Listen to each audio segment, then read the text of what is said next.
Então, vamos falar então sobre a importância do treinamento de líderes, Então, hoje nós veremos a parte 1, que ele vai falar o que é ser líder, o que vem a ser líder. Eu gostaria de convidá-los a abrirem suas Bíblias lá em Efésios, capítulo de número 4. O texto base do estudo de hoje está contido lá em Efésios, capítulo de número 4, versículos 11 e 12.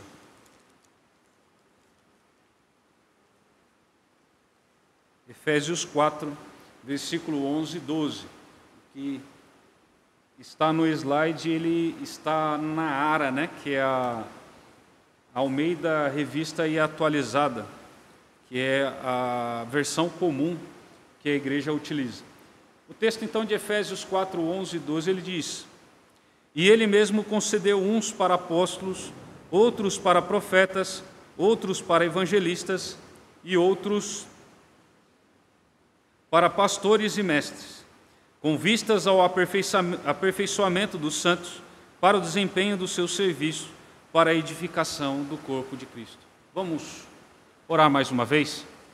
Maravilhoso Deus, a Tua palavra foi lida e ela por si só é mais do que suficiente para tratar aquilo que precisa ser tratado em nossos corações. Ó Santo Espírito de Deus, nós rogamos que o Senhor venha trazer a interpretação correta da Tua palavra e que venha empregar em nossas vidas, Pai, todos os dias da nossa vida, essas verdades da Tua palavra. É o que nós oramos, rogando que o Senhor nos conduza e nos dirija. Em nome de Cristo Jesus oramos. Amém. Este texto aqui, ele inicia falando sobre a questão da unidade, o capítulo 4 de Efésios, e aqui ele fala um pouquinho a respeito desta unidade da igreja, que Deus ele concedeu alguns para apóstolos aqui, no caso, não é um dom em específico, ele tem mais a ver com um cargo, uma função, que era específico lá da época dos apóstolos, ou seja, não é um dom que existe hoje em dia, não existe dom de apostolado, então era um ofício.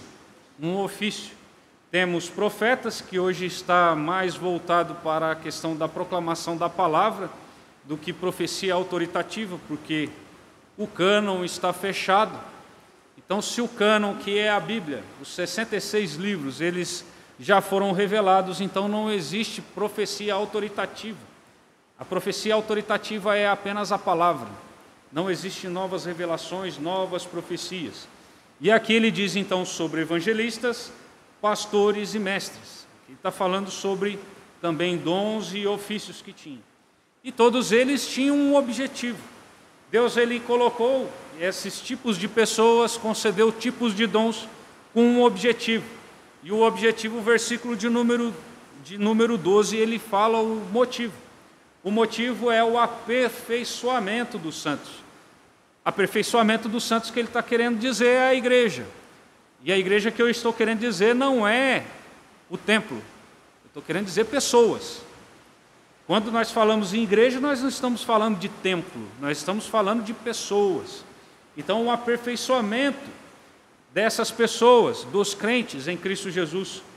E aqui, esse aperfeiçoamento também ele tem uma função, e essa função é o desempenho do serviço. Então, Deus ele concede ofício para alguns, dons também para alguns, para que haja um aperfeiçoamento dos crentes, um amadurecimento dos crentes. E tudo isso para quê? Para o serviço de Deus, para o serviço dele, para a edificação do corpo de Cristo. A edificação é o desenvolvimento do corpo de Cristo. Então, irmãos, se nós somos chamados para o corpo de Cristo, nós temos que buscar esse aperfeiçoamento, temos que buscar o desenvolvimento no serviço do Senhor. Deus ele tem nos capacitado com dons, cada um. Não existe um crente verdadeiro que não tenha pelo menos um dom. Um dom é concedido, pelo menos um. E isso é dado para que seja desenvolvido a obra do Senhor. Deus, Ele tem obra para fazer através de você. Se você tem Cristo Jesus como Salvador da tua vida, Ele tem obra para fazer através da sua vida. Não pense que Ele simplesmente chamou você por chamar. Por exemplo, nós estamos aqui na Igreja Presbiteriana Betel, Ele não nos chamou para a Igreja Presbiteriana Betel simplesmente por nos chamar, como que se Deus não tivesse nenhum outro lugar para nos mandar. Se Ele nos mandou para Betel, para a Igreja Presbiteriana Betel, é para que sejamos bênção aqui, para que desenvolvamos o nosso trabalho, o serviço ao Senhor da melhor maneira possível para a edificação do corpo de Cristo, que aqui se encontra. Então nós somos chamados a isso. Você, crente verdadeiro, crente fiel, você tem pelo menos um dom que Deus o concedeu. Vemos então, aqui como duas figuras que eu trouxe aqui, e para refletirmos, né, qual das duas figuras que irei passar, ele representa um ensino bíblico sobre o trabalho na Igreja de Cristo. Quais as duas figuras? Essa é uma figura de um pessoal no cinema, que está ali de forma contemplativa. Está de forma contemplativa. Será essa a forma bíblica que nós vemos a respeito do trabalho? Será que Deus, Ele nos chamou para a Igreja de Cristo para ficarmos apenas contemplando? Será que essa é de fato a visão bíblica? É apenas de contemplação?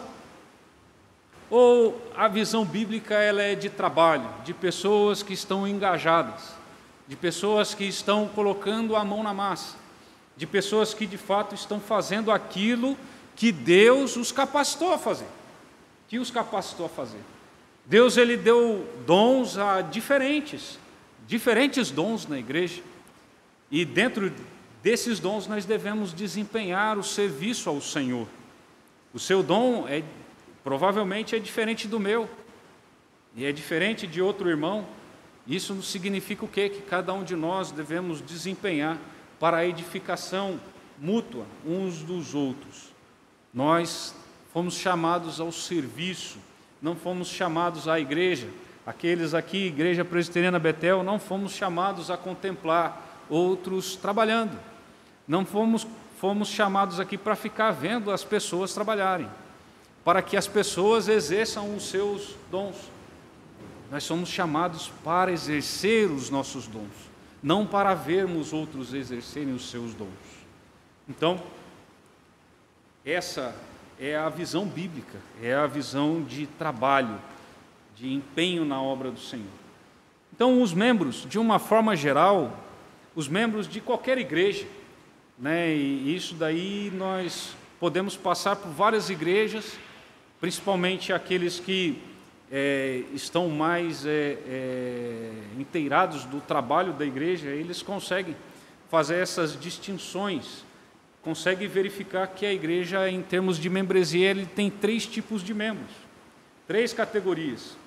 Os que fazem as coisas acontecerem, que é aqueles que de fato põem a mão na massa, aqueles que alguns dizem que são locomotivas, né? Aqueles que Deus usa e desenvolvem o trabalho.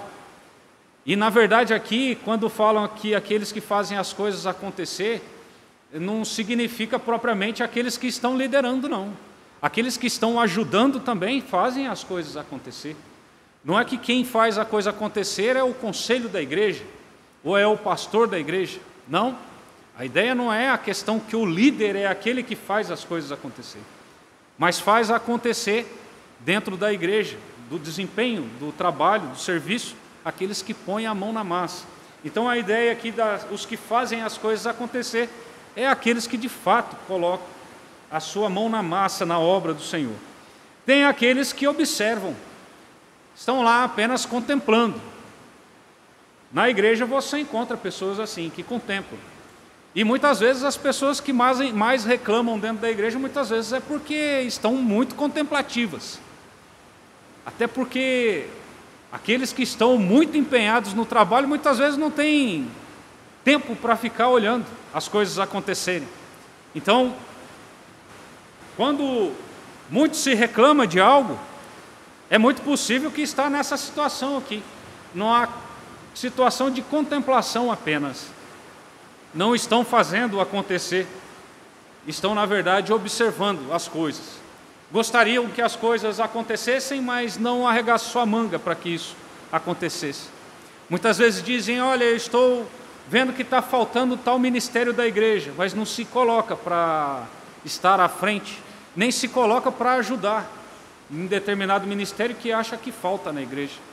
Muitos dizem assim, a gente não vai, por exemplo, lá para a cadeia, pregar o evangelho lá, mas muitas vezes falam que não vai, mas você vai? Você tá disposto a isso? Então não devemos simplesmente ficar como espectadores. Se Deus está te mostrando que está faltando alguma coisa na igreja, procure o conselho e se empenhe, arregace a sua manga.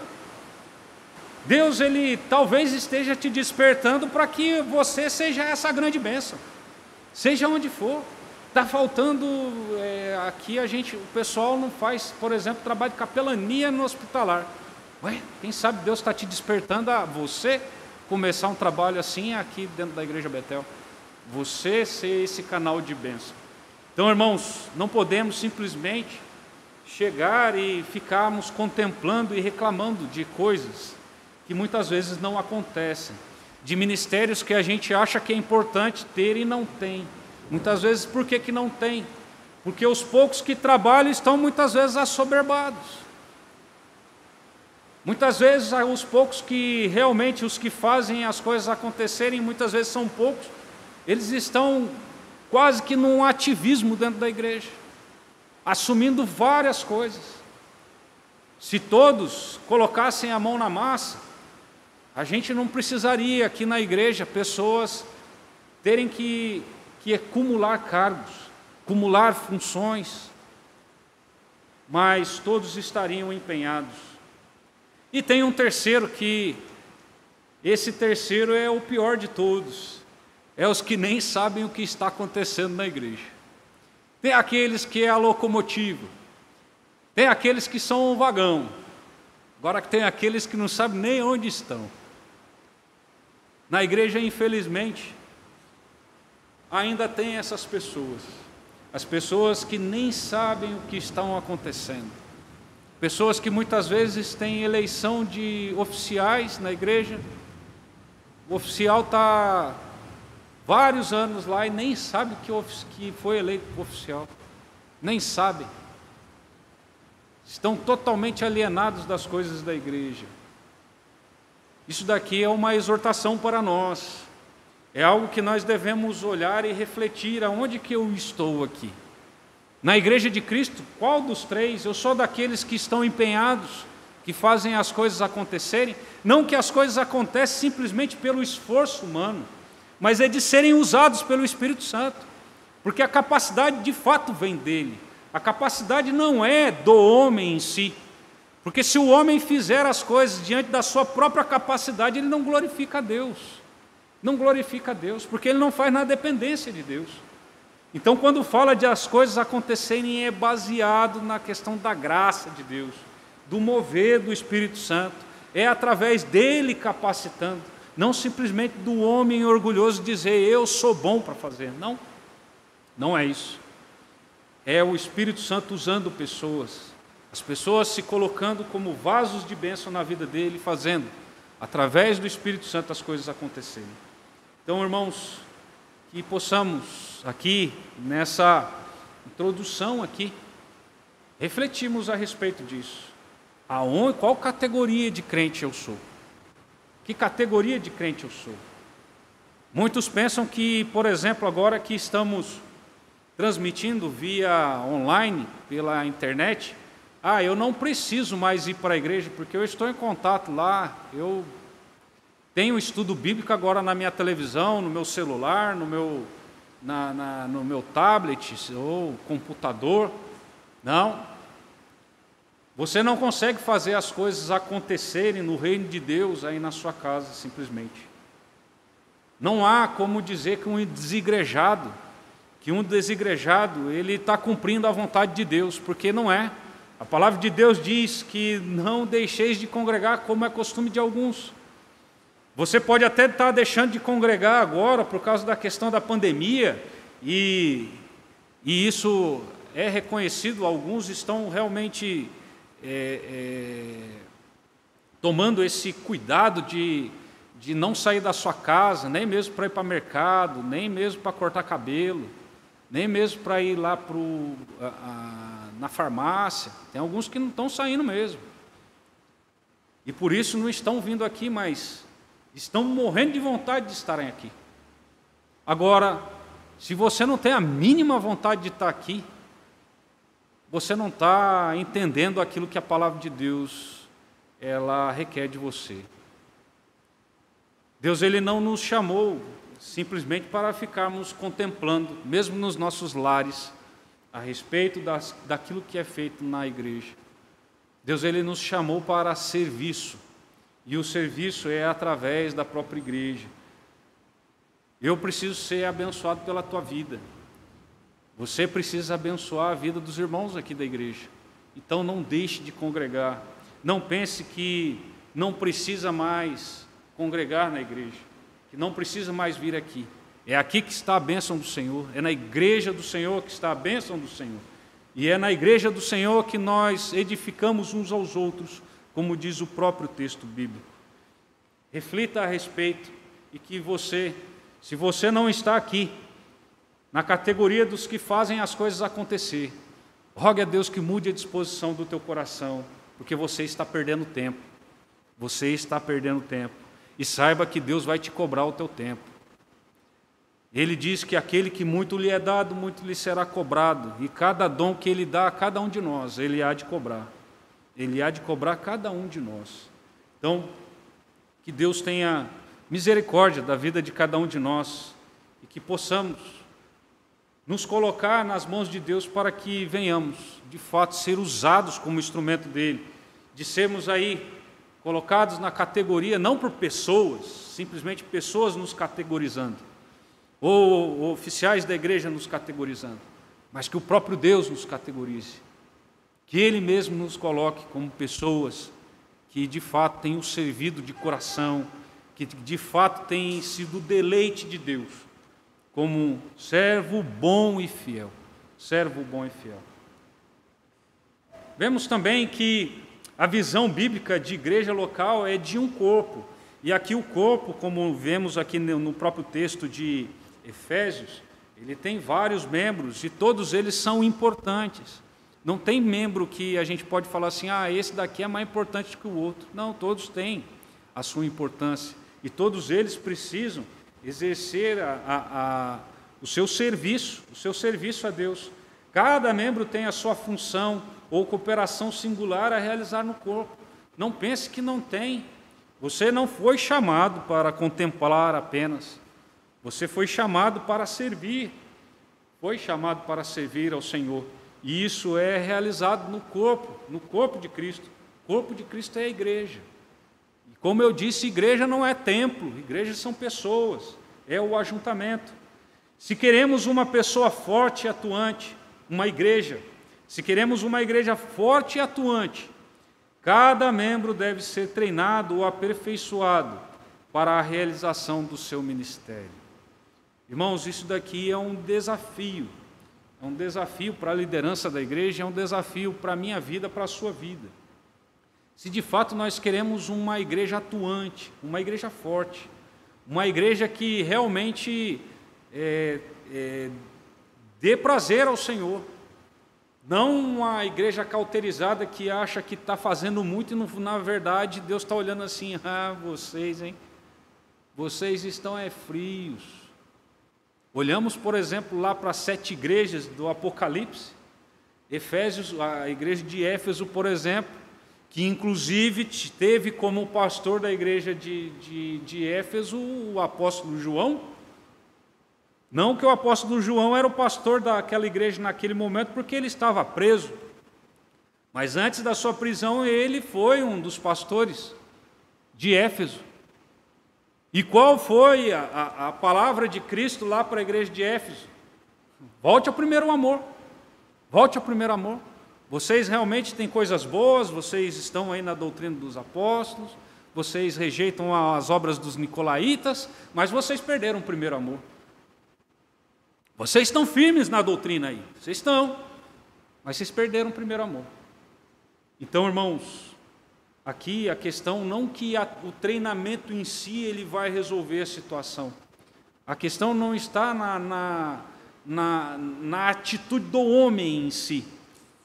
Está também em Deus ele despertar, mas essa questão do treinamento é a parte que nós devemos fazer, de nos dispormos a treinar, a aprender, a amadurecer, mas principalmente de buscarmos essa questão do amadurecimento cristão para que Deus ele nos use, Ele nos use.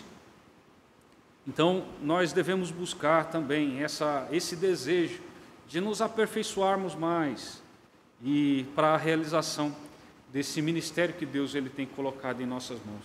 Muitas vezes diretamente na liderança de algo, muitas vezes contribuindo com a liderança, mas sempre no serviço de Deus. Então, vamos ver agora a respeito do que é ser líder. E nós iremos tratar então sobre essa questão. O que é ser líder? A liderança, ela é algo que ela de fato é necessária em todas as áreas.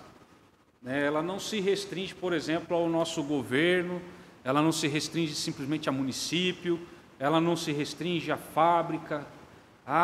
O pessoal que tem lá uma loja, ele precisa de um líder lá. Tem a fábrica, ele precisa de um líder na fábrica. Lá eles também precisam, mas não é somente lá, em todos os âmbitos existe a necessidade da liderança, em todos os âmbitos, seja na igreja, seja no mundo secular, todos eles. Não, quando eu falo mundo secular, eu não estou fazendo dicotomia, não que o mundo secular fosse algo que não fosse sagrado também é. Não estou falando sobre a minha atividade sagrada e minha atividade profana, não é isso. Todas elas são sagradas para Deus. Se eu trabalho, seja onde for, lá também é sagrado, lá não é profano não. Quando eu falo secular, eu estou querendo fazer essa distinção com relação ao trabalho da igreja e o trabalho, por exemplo, meu profissional. Mas eu não estou querendo dizer que um seja mais santo do que o outro. Todos eles são sagrados, Então, tanto lá quanto dentro da igreja, há essa necessidade da liderança. Então, ela é uma palavra, essa palavra liderança, ela é uma palavra comum, tanto para crente quanto descrente. Mas uma coisa é fato, dentro da igreja, essa concepção de liderança, ela tem uma concepção diferente. Ela tem uma concepção totalmente diferente, por exemplo, como no mundo secular. Então, alguns erros que é muito comum quando fala sobre a questão da liderança cristã. Um dos erros é quando dizem assim, quem possui um título de prestígio ou uma posição de liderança, supõe logo que é um líder. Isso nós normalmente fazemos. Uma pessoa é pastor, ou é presbítero, ou é diácono, ele é um líder. Normalmente é. Mas na liderança cristã isso não significa propriamente dito que alguém que assuma algum cargo, ele de fato é um líder. Muitas vezes ele está ocupando, mas ele nem sempre ele é um líder de fato. Então, assim, pressupõe algo muito mais do que simplesmente um título de prestígio, por exemplo, dentro da igreja. É lógico que nós paramos para pensar que um oficial da igreja, ele normalmente tem o reconhecimento da sua liderança. Normalmente ele é eleito por causa do reconhecimento da igreja, da liderança dele. E aí por isso é eleito um presbítero, é eleito um pastor, é eleito um diácono. Normalmente é o que acontece, mas nem sempre ele está atrelado a isso. está atrelado à questão de como que se fosse automaticamente. É um presbítero, é líder, é um diácono, ele é líder. Né? Nem sempre é assim. Não quando nós vemos sobre essa questão da liderança, principalmente bíblica. Quem exerce liderança profissional, um outro erro, é dizer que quem exerce liderança profissional, lá no seu emprego, ele é um líder, significa que automaticamente ele está qualificado para ser um líder dentro da igreja. Isso também é um outro erro. Não significa que ele é um grande líder lá fora que ele automaticamente está qualificado para ser um líder dentro da igreja. Isso é um erro que muitos cometem. Olha assim, nossa, a pessoa faz e acontece lá no trabalho dela, lá fora, profissionalmente. Então ela está totalmente qualificada para exercer também a liderança aqui na igreja. Nem sempre é assim. Até porque a liderança cristã, ela pressupõe a questão de amadurecimento cristão. Nem sempre um grande líder lá fora é um cristão maduro. Nem sempre. Nem sempre um líder lá fora é alguém que é chamado também para ser líder dentro da igreja de Cristo. Nem sempre. Então não tem como nós atrelarmos algo como que fosse profissionalmente, automaticamente dentro da igreja também ele já está qualificado. Então isso é um erro que muitos também incorrem. A verdadeira liderança, isso daqui não é um erro, mas a verdadeira liderança, ela não pode ser concedida. Não é o homem que concede liderança a outro. Dentro da liderança cristã, não é o homem que concede. A liderança cristã, ela não provém de homens. Ela não é concedida por homens, ela não é nomeada por homens e ela não é atribuída por homens. Podem até colocar na liderança. O homem pode até colocar outro na liderança. Mas a liderança que de fato agrada a Deus, a liderança de fato que dá deleite a Deus, que dá deleite a Deus, que agrada a Deus, que glorifica a Deus, essa liderança ela provém do próprio Deus. É próprio Deus que dá. É o próprio Deus que capacita. É o próprio Deus que concede.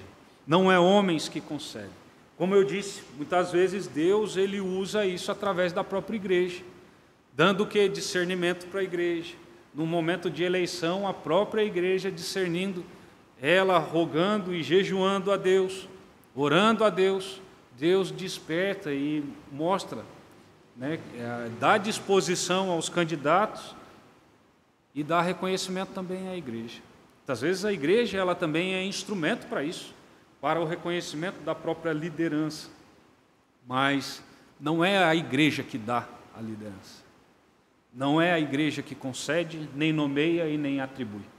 Essa liderança, ela provém de Deus. John MacArthur, ele entende que a liderança dos 12 apóstolos, ele era uma capacitação dada por Deus. Irmãos, quando nós olhamos Jesus, ele chamando os seus apóstolos, quando ele chama um, chama outro, se nós pararmos para pensar, eles não eram homens capacitados quando Deus os chamou. Eles não eram homens capacitados. Pescadores. Eram homens pescadores. Homens simples. Eles não eram homens assim que talvez a gente a princípio colocaria, por exemplo, como um oficial da igreja.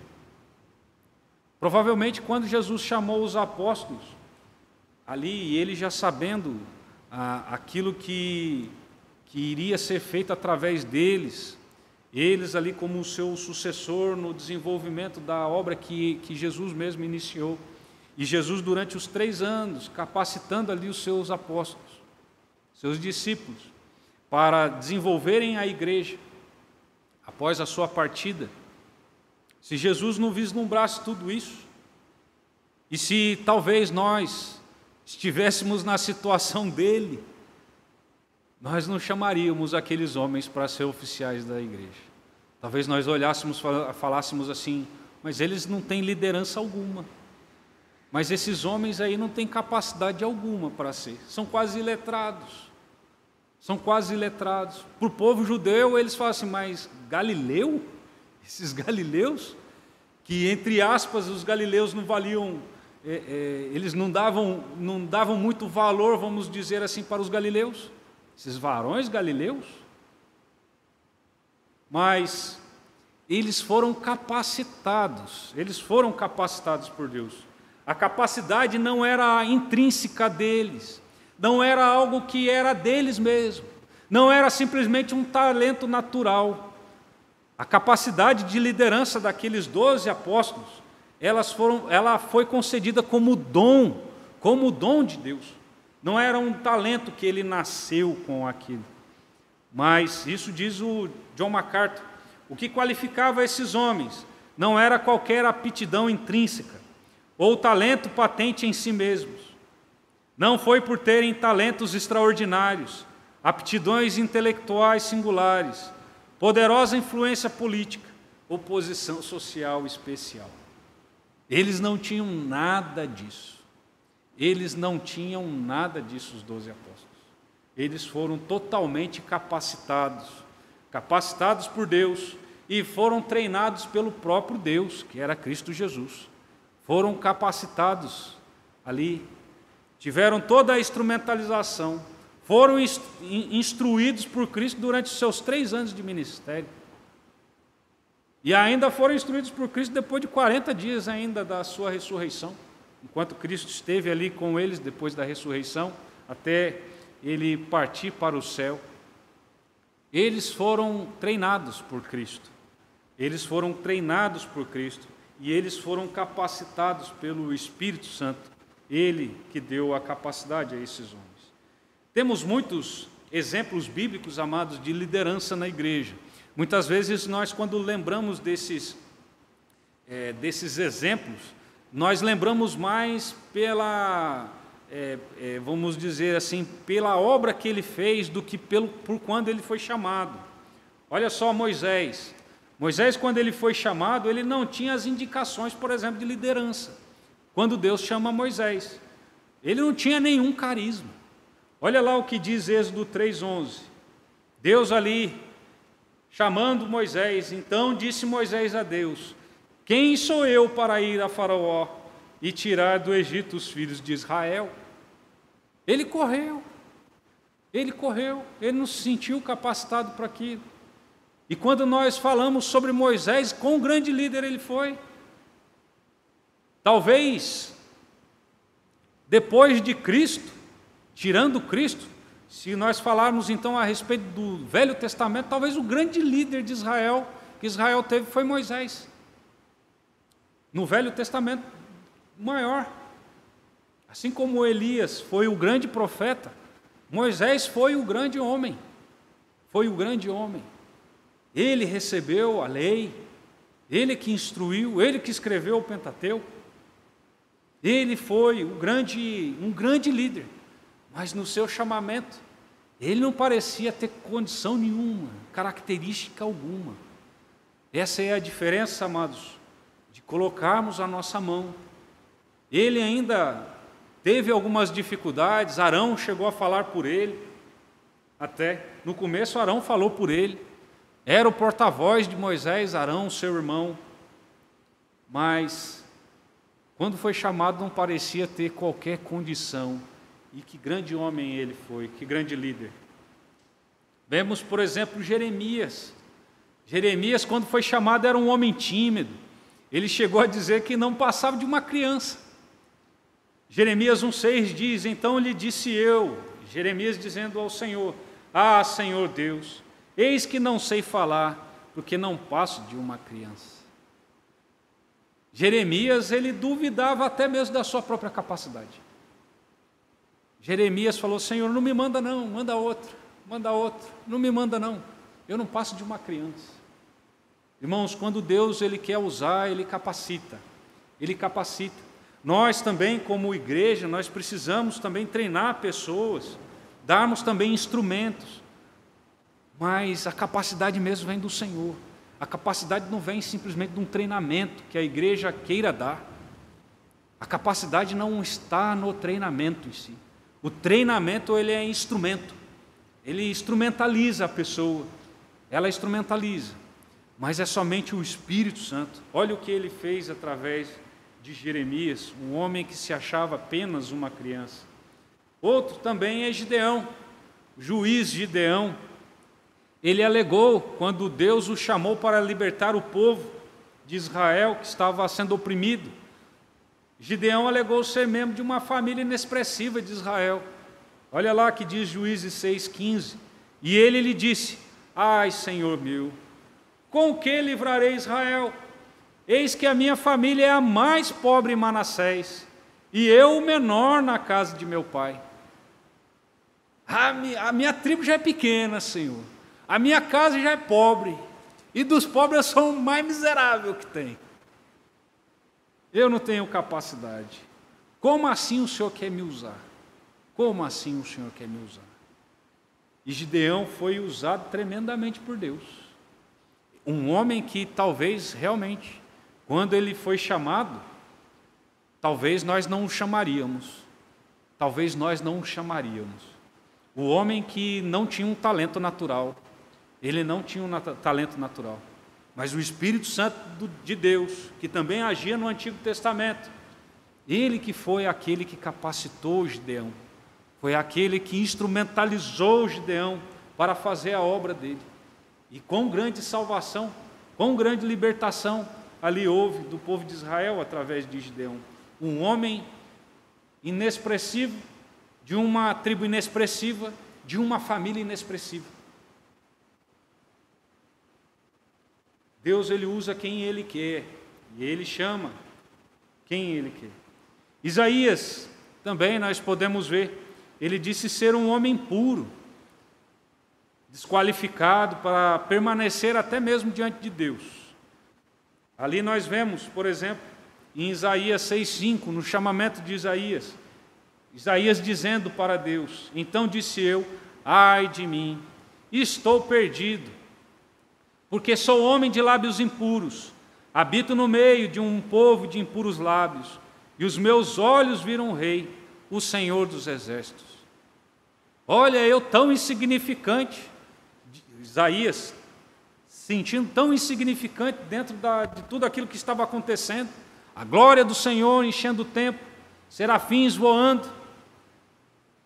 Ele, ai de mim, sou um homem impuro. Mas nós vemos no próprio texto bíblico, depois que Isaías ali ele tem o seu pecado purificado, pegando ali uma brasa viva, tirando ali do altar com uma tenaz e tocando os lábios, ali de Isaías. Ele ouve a voz: a quem enviarei, quem há de ir por nós? Então ele aqui já muda a disposição do seu coração. Ele muda a disposição do coração. Ele diz: eis-me aqui, envia-me a mim. Eis-me aqui, envia-me a mim. Isaías, então, ele mesmo se achava desqualificado.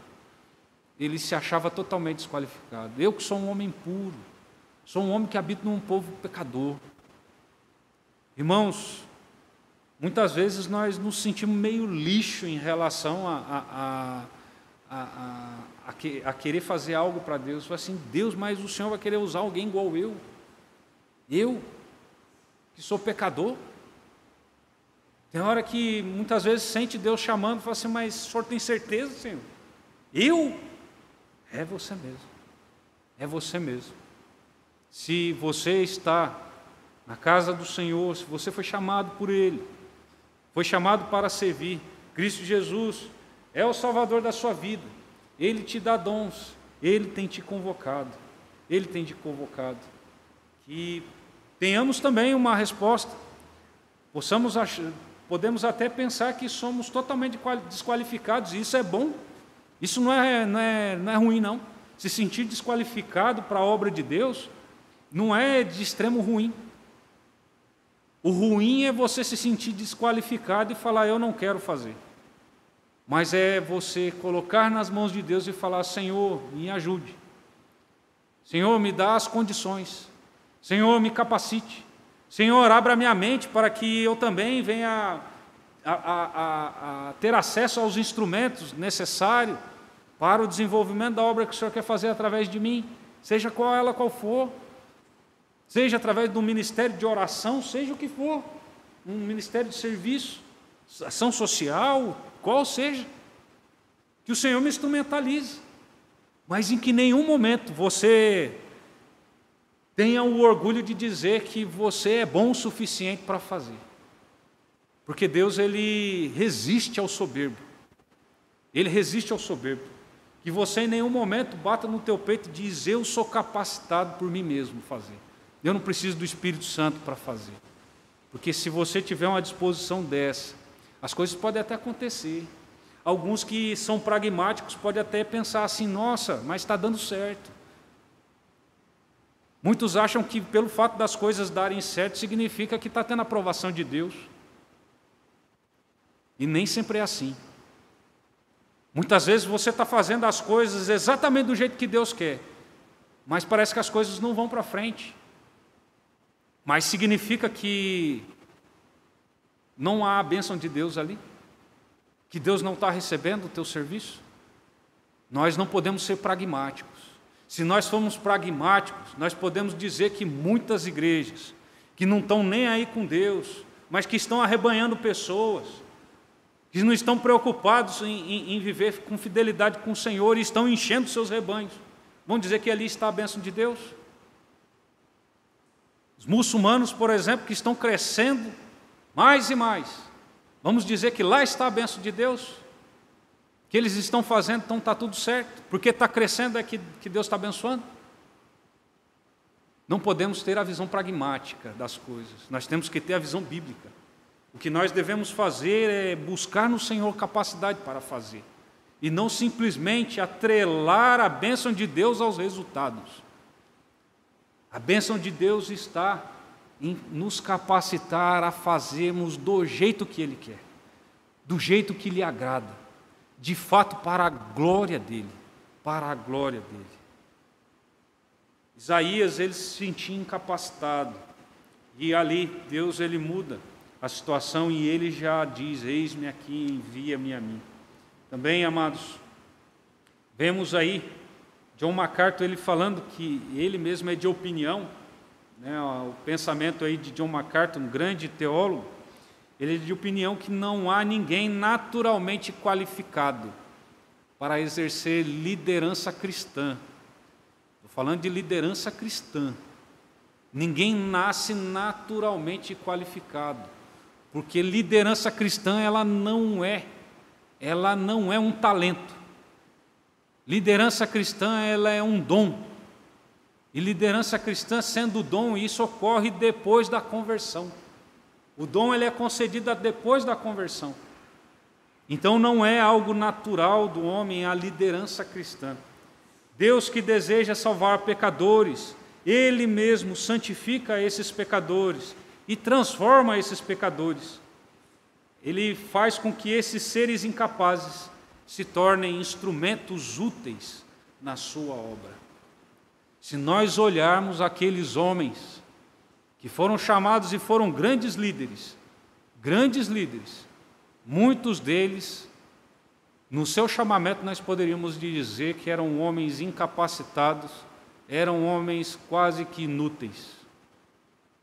Se não fosse o Senhor para os qualificar, se não fosse o Senhor para os capacitar, se não fosse o Senhor para instrumentalizá-los, eles não teriam qualquer condição de fazer a grande obra que eles fizeram e que está registrado nas Escrituras, como nós vimos aí a respeito de alguns deles. Então, ninguém, ele nasce capacitado para a liderança cristã. Somente depois da sua conversão, somente quando Deus ele muda ali a disposição do coração do homem, o chama, faz filho de Deus, aí sim Deus o capacita com o dom da liderança. Então o modelo de liderança que vemos na Escritura, ele é totalmente diferente do modelo secular e empresarial. É totalmente diferente. É impossível liderar biblicamente confiando em nossas competências. Não há como eu disse, liderar a igreja de Cristo, liderar de forma que agrade a Deus, baseado nas nossas próprias competências, na dependência de nós mesmos. As coisas, como eu disse, de forma pragmática, pode estar até acontecendo. Você olha e fala, nossa, Deus está abençoando. Mas não está. Mas não está. Se não glorifica a Deus, pelo fato de não estar na dependência dEle, é impossível liderar sem a dependência do Senhor. Somente através da capacitação vindo dEle. Ele pode até fazer as coisas na igreja, liderar dentro da sua própria capacidade, mas jamais vai glorificar o nome do nosso Deus. Pode até parecer que tenha dado resultados, mas não são resultados que glorifiquem o nome do Senhor. A Bíblia ensina que Deus escolhe pessoas que se sentem inadequadas e aparentemente incapazes. Vimos isso em vários personagens. Ele quer usar pessoas que se sentem inadequadas mesmo, pessoas que se sentem incapazes, mas não quer dizer que também não irei buscar. Não significa que eu me sinta incapaz e vou continuar não fazendo nada. Eu não vou me colocar também nas mãos de Deus. A ideia da incapacidade aqui é no sentido de dependência dEle. É no sentido de se colocar na dependência do Espírito Santo. Senhor, me toma nas tuas mãos e me faça um instrumento do Senhor, porque se depender de mim mesmo eu não serei. Essa é a ideia da capacidade e da inadequação. Mas deve ser apenas um sentimento nosso. Deve ser a disposição nossa para com Deus, no sentido de queremos ser instrumentos dEle, e não no sentido de arrumarmos desculpas para não querermos servi-lo, de não querermos servir ao nosso Deus.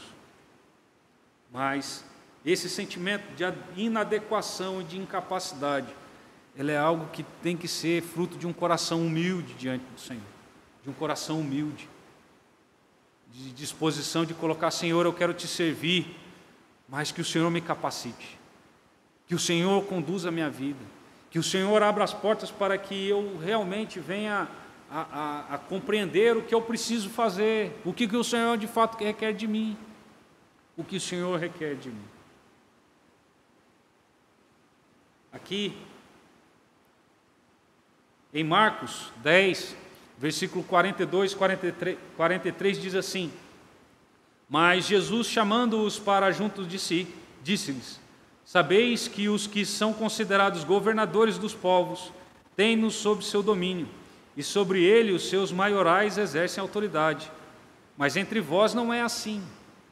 Pelo contrário, quem quiser tornar-se grande entre vós, será esse o que vos sirva.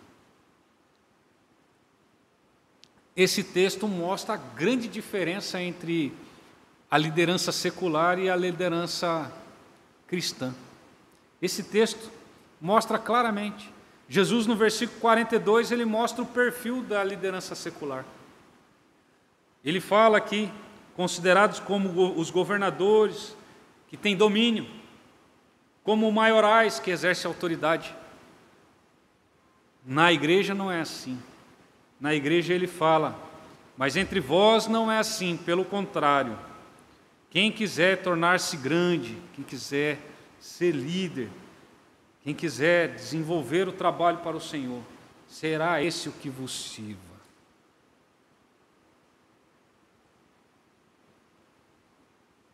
Amado, dentro da igreja de Cristo, nós não recebemos um ofício maior do que o de servo. Na igreja de Cristo, aquele que quer exercer, como diz, primazia dentro da igreja, é aquele que deveria mais servir. Eu lembro o reverendo João, uma vez ele ligou para um pastor, e o pastor lá da Catedral do Rio de Janeiro, Guilhermino Cunha, E aí ele ligou e aí, quando atendeu, o pastor falou, aqui quem fala é o zelador da igreja. Aí eu falei assim, eu queria falar com o pastor, Guilhermino Cunha. Eu falei assim, então, você está falando com o zelador da igreja. O zelador da igreja. Por que zelador da igreja? Porque é aquele que zela pela igreja. Aquele que zela pela igreja. Irmãos, nós não somos chamados aqui para sermos servidos, mas para servir. Não para termos primazia sobre outras pessoas, mas para servir uns aos outros. O cargo maior da igreja é servir. É servir. Somos chamados para servir e servir ao nosso Deus. Então, concluindo aqui no nosso estudo de hoje, nós vimos que Deus não nos chama para sermos espectadores do seu reino. Nós não somos chamados para contemplar no reino de Deus. Nós somos chamados para colocar a mão na massa. Cada um de nós, sem exceção, não há exceção. Se você está de cadeira de rodas, você tem serviço. Eu estou tetraplégico, Deus tem serviço para fazer através de você. Pode não ser limpar banco, pode não ser entregar a cesta básica, pode não ser outras coisas. Mas Deus tem serviço para você, mesmo que você seja um tetraplégico. Deus, Ele tem obra na tua mão. Se você está respirando aí, Deus tem obra para fazer através de você. Sempre há de ter. Você pode estar lá no hospital, Deus tem obra para fazer através de você lá. Se você respira, você tem obra. Se você é crente verdadeiro em Cristo Jesus, enquanto você respira, o crente, ele não existe aposentadoria. Não existe aposentadoria do crente enquanto ele estiver respirando. Ele é chamado. Quando ele é convocado para o céu, aí a obra dele aqui termina. E a obra dele lá inicia, lá no céu. Nós iremos servir ao Senhor também lá no céu. No céu também haverá trabalho, não será um lugar ocioso, onde nós passaremos a eternidade de forma ociosa, não. Haverá trabalho lá. Então lá nós serviremos também ao Senhor. Vimos também que Ele capacitou cada um dos verdadeiros crentes para a sua obra. Ele deu dons, cada um deles. Cada um dos crentes recebe dons e é inserido no corpo de Cristo. Através, como nós vimos lá do batismo com o Espírito Santo, que é no momento da conversão, ali ele é inserido no corpo de Cristo. Vimos que a liderança cristã, ele é diferente da liderança secular.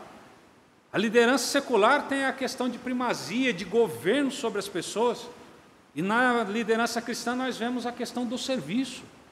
Aquele que quer ser o maior, que sirva. É uma liderança de serviço e não uma liderança de primazia sobre pessoas.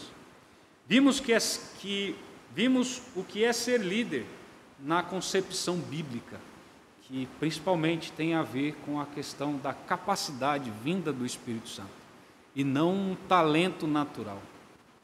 Ninguém com talento simplesmente natural vai liderar a igreja de Cristo de forma que lhe agrade, em qualquer âmbito da igreja, seja sociedade interna, seja em escola dominical, seja em conselho da igreja, seja em diaconia. Sem a capacidade vinda do Senhor, sem o próprio Deus, Ele concedendo o dom, não há como fazer de forma que lhe agrade. Que Deus abençoe a vida de cada um de nós, amados, e que venhamos a buscar no Senhor o exercício do dom que Ele tem dado a cada um de nós. Que você que está nos assistindo aí através do YouTube, que a disposição do teu coração seja de edificar a igreja de Cristo. Que de fato você esteja com saudade da igreja de Cristo, não no sentido templo, mas comunhão dos irmãos. A questão, você só consegue desenvolver os mandamentos de mutualidade que nós encontramos na Bíblia através da igreja. Você não consegue cumprir um mandamento de mutualidade aí sozinho na tua casa, longe do corpo de Cristo. Não há como dizer que você vai ser como uma brasa ardente longe do braseiro. Não vai esfriar. Vai esfriar. Não pense você que consegue viver uma vida cristã autêntica longe da igreja de Cristo. Não vá. Que Deus abençoe a sua vida, abençoe a vida de cada um dos irmãos e que nós possamos nos colocar cada dia mais como dispenseiros do Senhor, como aqueles que o Senhor chamou para servi-lo. E que cada um de nós venhamos nos colocar à disposição dEle, mesmo nos sentindo incapacitados. Mas, Senhor, me use aonde o Senhor quer me usar, me direcione. Se eu não sei o que fazer, converse com o presbítero da igreja, com o conselho da igreja, com o pastor, peça orientação para ele. Olha, eu ainda não sei qual é o meu dom, procure um oficial da igreja e vamos aí conversar e estudar para que você venha descobrir qual é o teu dom, para que você venha exercer e servir ao Senhor e edifique o corpo de Cristo, e isto para a glória do nome do Senhor. Então vamos orar mais uma vez, encerrando o nosso estudo de hoje. Maravilhoso Deus, nós agradecemos pelos momentos que tivemos aqui estudando a Tua Palavra. Rogamos ao Santo Espírito do Senhor, que o Senhor venha aplicar essas verdades em nossos corações e que possamos nos dispor dia após dia para a obra do Senhor, Pai. Ó Deus, nós sabemos que, através da Tua Palavra, que o Senhor nos chamou e nos colocou no corpo da Igreja de Cristo. Ó Deus, e não nos chamou, ó Pai, para a contemplação, mas nos chamou para o serviço. Usa-nos, ó Deus, como instrumentos do Senhor neste mundo que tanto necessita de Ti, nesse mundo que está longe do Senhor, neste mundo, ó Deus, que carece da Tua graça. Que o Senhor, ó Deus, venha nos usar como instrumentos do Senhor para levar as boas novas, ó Deus, para edificarmos as vidas, ó Deus, uns dos outros aqui também. E que o Senhor, ó Pai, dê a disposição correta em nossos corações, de forma, ó Pai, que de fato o Teu nome seja glorificado através das nossas vidas e através do nosso serviço para o Senhor. É o que nós oramos em o nome de Cristo Jesus. Amém.